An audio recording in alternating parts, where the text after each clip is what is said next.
it's just been so awesome to start creating this community, because let's just say meeting 2 or 3 people who have this passion, then they will know 2 or 3 people that you possibly will also meet.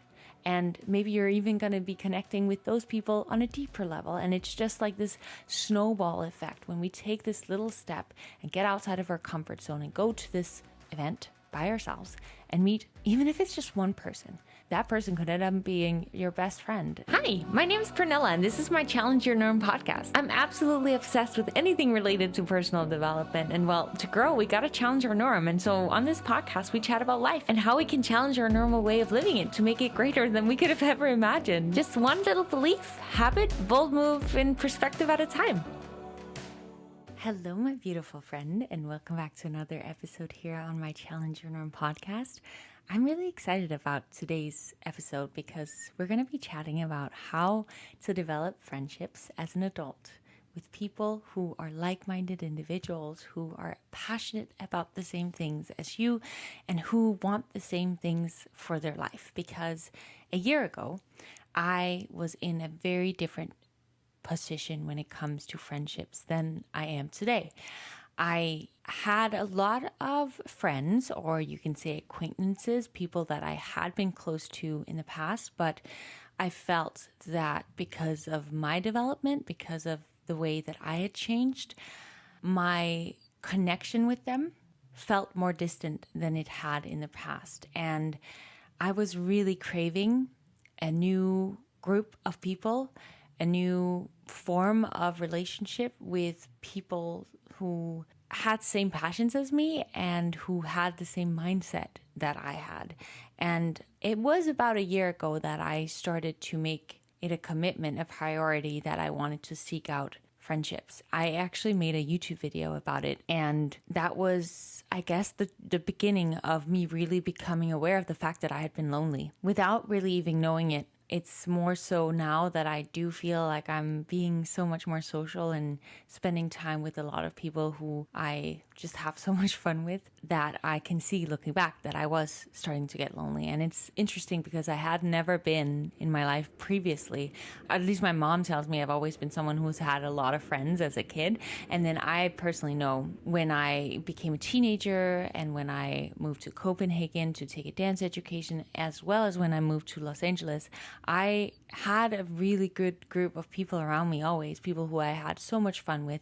And I think the reason was that we had dance in common. And so, you know, they say that deep friendships are rooted in either like going through challenges together, having the same passion and interests. And with the dance that I did, we went through so many things together, and it really did develop some strong bonds. But as I started to move away from being a dancer and really dug into self-development on a different level, as well as, I guess, fitness and growing a business, I was starting to crave new friendships and people who were doing that same thing as well. And I love, and I'm so grateful for Jody, because she sent me a voice message on Instagram, which all of you guys can do. If you have any questions, anything that you would like for us to chat about on this podcast episode, please send me a voice note on Instagram. You can do it anonymously. We don't have to say your name, but if you have a question, please reach out to me. I would love to respond. And Jody's question is powerful. And that is the reason that I'm even making this episode today. So you can thank her for this podcast episode if you do end up finding these 5 things that I'm going to be talking about today useful. And once you start applying it into your life, if you're someone who also wants to start developing more deep friendships that are passionate and have the same mindset as you. But let me play this and see what Jody has to say. Hi, Pernilla. My name is Jody, and I'm a working mom who really prioritizes personal growth. I'm in my 40s, and I feel like I'm redesigning my life right now, and I'm trying to figure out how busy grown-ass adults create new friendships with people they truly feel inspired by.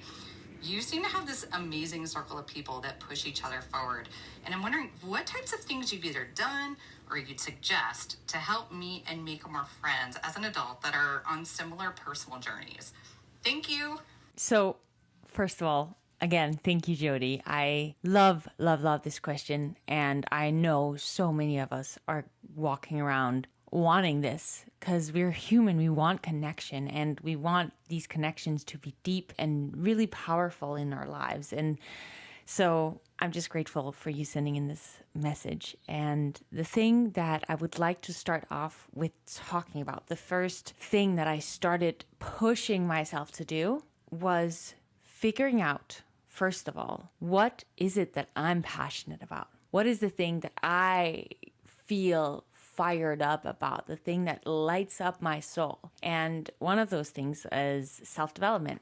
And what I did was I looked up events and opened my mind up to what could I do that had to do with self-development. And I found different events that I also knew that I was interested in YouTube and learning more about that. I would love to connect with other YouTubers as well as other people who just were content creators like myself, as well as other fitness professionals, because those are like three things that I'm really, really passionate about. And so what I started doing was I would research events that had to do with these subjects. And so step number one is figure out what's actually something you're passionate about. And the first thing that I can share is I found out that Lewis Howes had an event in Ohio. And I could feel something in me that would really love to go. But I could also feel something in me that was very fearful, because going alone, what a weirdo would go alone to an event like that? It was like, was it 4 days or something like that, or 3 or 4 days? And, going to something like that where you don't know anybody, and it's probably a bunch of really grown people who are very knowledgeable within themselves and self-development, and what would they think of me if I decided to be there by myself, not knowing anybody? And I've never really been the person to walk up to people and just talk, and I was scared that I would just be standing in the corner by myself, and it would just be awkward and a miserable experience. But because I had decided that I need to make changes in my life, first of all, I really wanted to go to the event because Lewis has been an inspiration for me for many, many years. He was the first self-development book that I read when I came to Los Angeles was his book, The School of Greatness, and it helped me set goals. And I started to see a lot of growth within both dancing and just my development and getting my work visa and stuff after reading that book and setting goals and just believing in myself more. And so I'd been following him for all these years. And so going to his event sounded like a lot of fun. And I knew the speakers that were going to be there would be incredible. So I really, wanted to learn from these people that were there. But also I would have to fly to Ohio by myself and hotels and all that stuff, which I always love being in hotels by myself. I don't mind traveling at all by myself, but going to an event where other people could judge me for being alone, that was scary to me. But so I had to make up my mind. Am I going to continuously, stay stagnant, or should I go towards this thing that feels right in my soul that I should do? And I decided to possibly make a fool out of myself because other people would judge me for showing up and being there by myself. And what happened was everyone was so open and so incredibly nice. I met beautiful people. It was so cool that everyone had this thing in common. We all wanted to grow. We were all really passionate about developing our lives in one way or another. We all obviously had different backgrounds and different goals, but we all had this thing in common. So there was instantly this thing to chat about. And me taking that first step, which was kind of actually a big step, because what I would recommend is obviously just going to an event alone in your city. You don't have to go for 5 days and fly across the country unless that's something you want, then obviously you should do that. What that did was okay, it made me realize I can actually do this. I can go to these events alone, and I can actually possibly end up meeting some really cool people and grow and do this thing. That same year, prior to that, I had joined a YouTube course, which I also had an idea and thought maybe joining that course, it's called Creator Now, maybe I would meet some other creators around the world and maybe even in LA. And I did. I online had talked with some people who were in the same program, who we all had YouTube in common, and we all made completely different content, but we all had this passion of developing, creating YouTube videos. And so when I came back from that event a little bit later, Creator Now decided to do like an in-person event. And I, again, was like, oh no, going to something like that by myself. Oh, that's so scary. But I also knew I had to do it, and I knew I'd done it before. So I decided to do it again, going by myself. And what happened from that event is I met a lot of people, and a few of the people I met, I have been staying in contact with and creating videos with, and just, hanging out after this event, and created these we're still developing as a deep friendship, but it's just been so awesome to start creating this community, because let's just say meeting 2 or 3 people who have this passion, then they will know 2 or 3 people that you possibly will also meet. And maybe you're even going to be connecting with those people on a deeper level. And it's just like this snowball effect when we take this little step and get outside of our comfort zone and go to this event by ourselves and meet, even if it's just one person. That person could end up being your best friend, which I actually am going to share another thing after we're done talking about this event situation with how I got my best friend who I have today, which is also something that possibly could be something you could do. But to complete this going to events alone and figuring out what you're passionate about, and then seeking out these types of events somewhere near you and going to them, I just feel like even you just taking action, even if you don't connect with anyone on the first event, you will realize that, okay, you can actually do something like that alone. And that won't just benefit you developing new friendships, it will develop you in all kinds of ways. And knowing that you can do things alone, and it doesn't matter what people think if you do things alone. If that is an insecurity of yours, it may not be an insecurity of yours. This may not relate to you at all. But for me, it does. And I know for a lot of other people who are maybe more naturally introverted, it is very scary. The reason I actually wanted to talk about this first is because yesterday the Creator Now did their second event, and I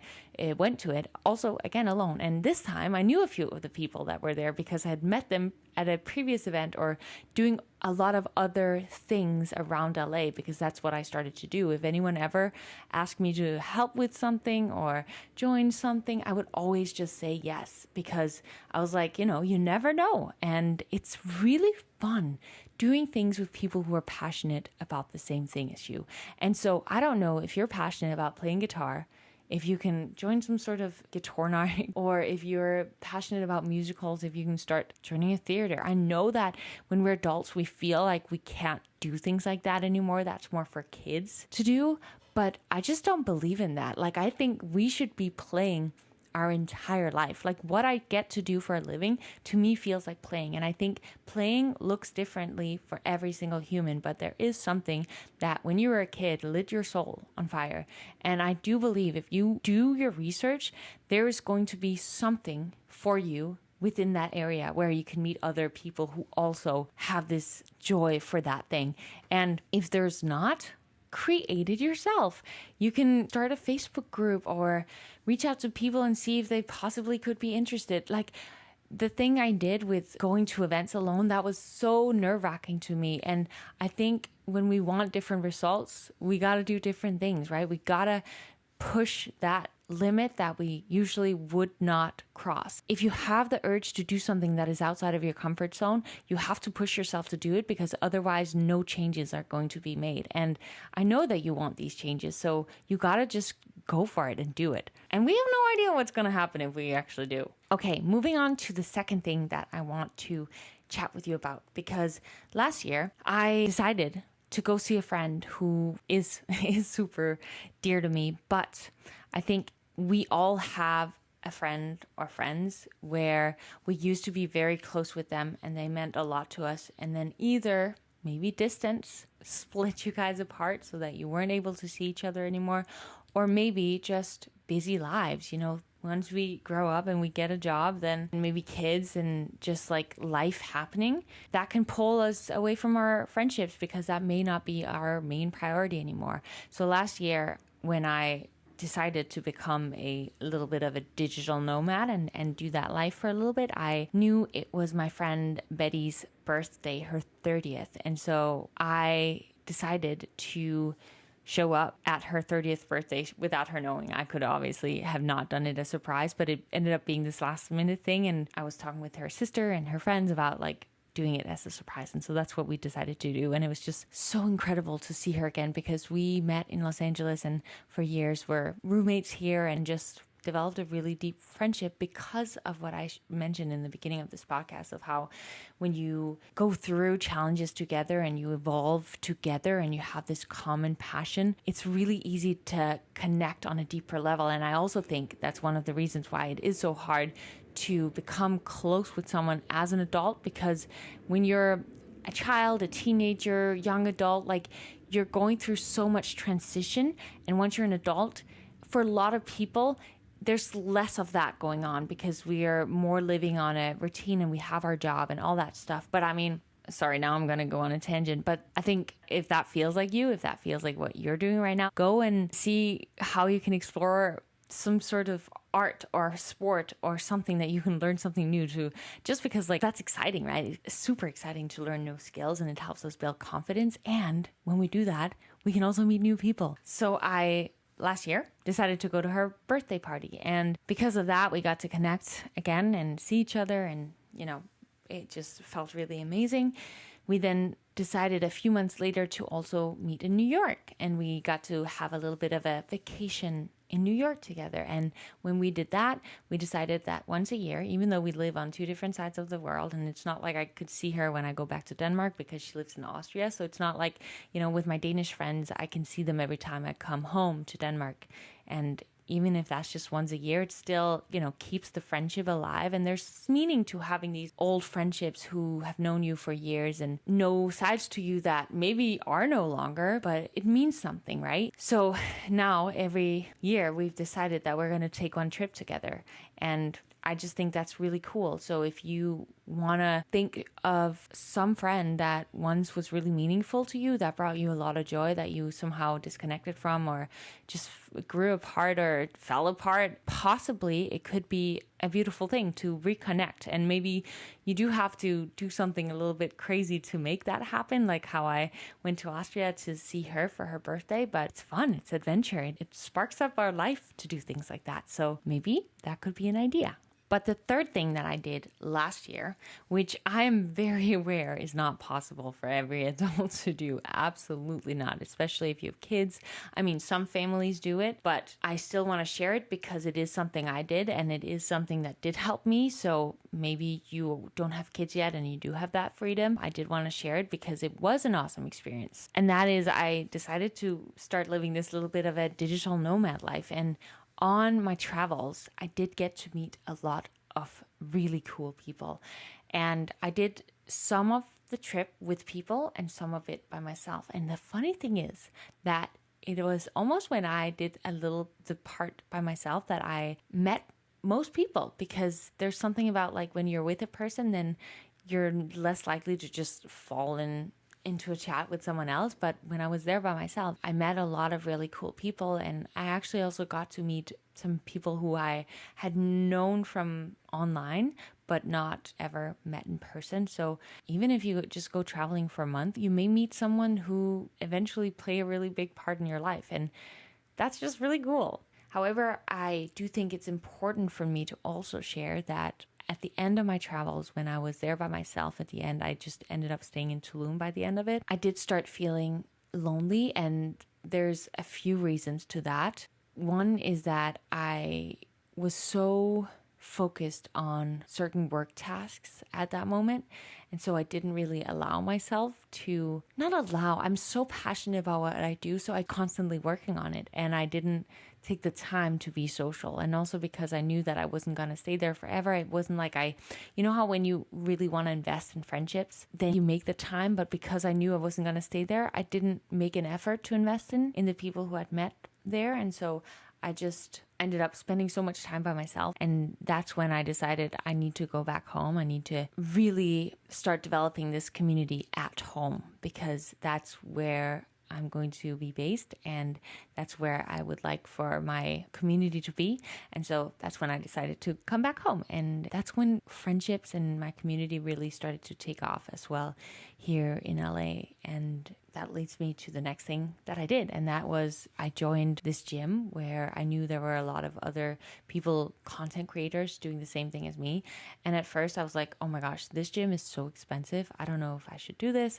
It had cool equipment, but like, you know, I knew I could film there, which was cool, but I didn't really know if I was going to meet anyone. And so I was like, okay, I'll just do it for a month. And after a month, I'd already met so many cool people, but it wasn't like after a month of just seeing people at the gym, it wasn't like friendships yet. But as I'm there for longer, a lot of these people that I hang out with or see at the gym, you know, every time we see each other, maybe we have a little chat. And then with time, these friendships develop, and then we create content together, which we have this thing in common. We love fitness. We love making these videos. And for you, you know, it could be that you love painting. You love, like I was saying before, like some sort of playing music, or you love hiking. So you start joining a hike club or a running club or a rowing club or playing basketball, or like, you know, it can be so many things. But I joined a gym where I knew there were other content creators, and it's just so fun. Like it really, really lights up my soul when I get to be there and we just randomly after a workout start making funny videos or chatting about something that I can see from a new perspective because they have a different perspective on this thing. And it's just so really friggin' fun. And so the reason I'm sharing this with you is because I'm sure there is some sort of club, of gym, of local, I don't know, meetups every month where you can meet someone who is passionate about something that you're passionate about. And something that I did, I think it was within the first month that I was there, I made a commitment. Oh, maybe it was a little later. I read a book where it was just talking about how to, I guess, grow your network. And it was talking about how you need to start being brave and just walk up to people. And because I read that in the book, I was like, okay, you know what? I'm going to make a commitment to myself that every day I'm going to talk to at least 3 people. And it didn't have to be at the gym. It didn't have to be anywhere specific. Maybe even it was a person at the grocery store that was checking out my groceries. Start a little conversation with them, like really care about their day. How are you today? Oh, was that fun? Like really actually being interested in other people. And I would start doing that too. If I saw a girl that looked really cool at the gym, I would walk up to her and chat. Or, you know, I'd seen someone 10 times at the gym. Instead of just like the typical nod, I would go introduce myself or something. Just like pushing myself out of my comfort zone, doing things that I would normally have done. And if I have the urge to go chat with someone, just do it because, you know, we are so fearful of doing that because we think for some reason we're going to be rejected or we're going to make a fool out of ourselves. But I mean, no one, like everyone actually is really, really nice, especially if you walk up to them with a smile on your face. And like, if you can tell they're not in a chatting mood, then it's just like, oh, amazing. I hope you have a beautiful day. You know, just send them some light and then move on to the next if, you know, if they're not into it. And just really pushing ourselves to do that, I think is incredible. And if you have kids and you go to the park to play with your kids and you see another mom who maybe looks like she could be cool also with kids, if you're not used to like just starting a conversation, push yourself to do it. The commitment I made with talk to 3 people a day, and then I had a habit tracker so I could, you know, check off every day if I'd done it or not. It pushes you to just do it and shut off that fearful mind that it would tell you that, oh, you don't need to do that, or it's just odd if you do that. I think it was cool. It was really cool. And then it became a little bit more of a habit. So I stopped doing it like as a commitment, but now having pushed myself to do that for a while, it helped me evolve a little bit, I would say, into a little bit more of a brave human. And I think all of these little tools do that if we do anything that's outside of our comfort zone, right? The last thing that I want to share, which I don't know if how many people that can relate to, but I just need to share it because I have been friends with Alessandra, who has also been on this podcast, who is my best friend, and I live with her now. She moved in a month and a half ago, 2 months ago, and I'm so grateful for her on all levels. We met at a place called Home for Dancers. And Home for Dancers was a home that you can, or could, whenever we first came to LA, move into and stay for however long you wanted to. And it was a house built for dancers that would come from all over the world to train in Los Angeles. And I met so many cool people in that house. And I don't know how this in any way can relate to you, but if you are wanting to go traveling or do something, I don't know, go on a trip, seek out if there are places, like do your research, because there's often things that we don't know exist. But if we just do a little research, we'll realize that they do exist. And I didn't know Home for Dancers existed until I spoke with someone who then knew about it. And if I hadn't spoken or asked someone, I wouldn't have known about it. And so ask people who maybe could have a little bit knowledge, who had been to that place that you want to go to or whatever. Just do some research so that you can maybe get to stay at certain hostels on your travels that is specifically for people with your specific interest. Because I have developed so many friendships. There's Alessandra, who I'm closest with, but a lot of other people who I'm also still pretty close with from back then. And we have a very deep connection because that was a time of a lot of transformation for all of us people, because it was the first time we came to LA and started creating this life that we wanted to live here. And so it bonded us together in a very unique way. And I think that when you go through experiences like that, going back to what I was talking about in the beginning of the podcast, it really does help you build deeper relationships. If we just ask ourselves what we're passionate about and seek out in some way events, places, clubs, gyms, any sort of activity that have something to do with that, I really think that we can start getting to know new people with those same interests and passions and maybe values, and start developing those deeper rooted connections. It does have to make us get a little bit outside of our comfort zone, but that's what we want. That's how we grow. And that's why we're here on this Challenge Your Norm podcast. It's to challenge our norm so that we can develop better lives for ourselves. And I want that for all of us. I hope, Jody, that there was something that I said today that sparked something within you that you can start taking that you can either research or take action on right now, so that you can set yourself up for meeting new like-minded people. And for anyone else listening who maybe has been dealing with the same thing, that you can do that as well. Because my life in LA is so different from a year ago because I took action on these things and decided to stop being, I guess, scared or just living in my comfort zone or so focused on my work that I didn't prioritize connecting with new people, because we need connection. And even us introverts, we need connection, and it's beautiful and it's cool and I love it. And I hope that it was useful for you today. Please let me know if you have a question that you would like for us to chat about on this podcast. Send me a voice note and we will dig in. Thank you so much for listening. If you found it useful, please share it with a friend on social media. And if you would not mind, it helps me so much if you would write a review or rate the podcast. Oh, you have no idea. I'm so grateful if you'd be willing to do that. But also, I'm just grateful for you listening. I can't believe that you just spent 30 minutes listening to me talk. I just think that's so cool. I'm so grateful for you. I hope you go out there and have a beautiful day. And remember that in order for you to grow, you have to challenge your norm. Bye.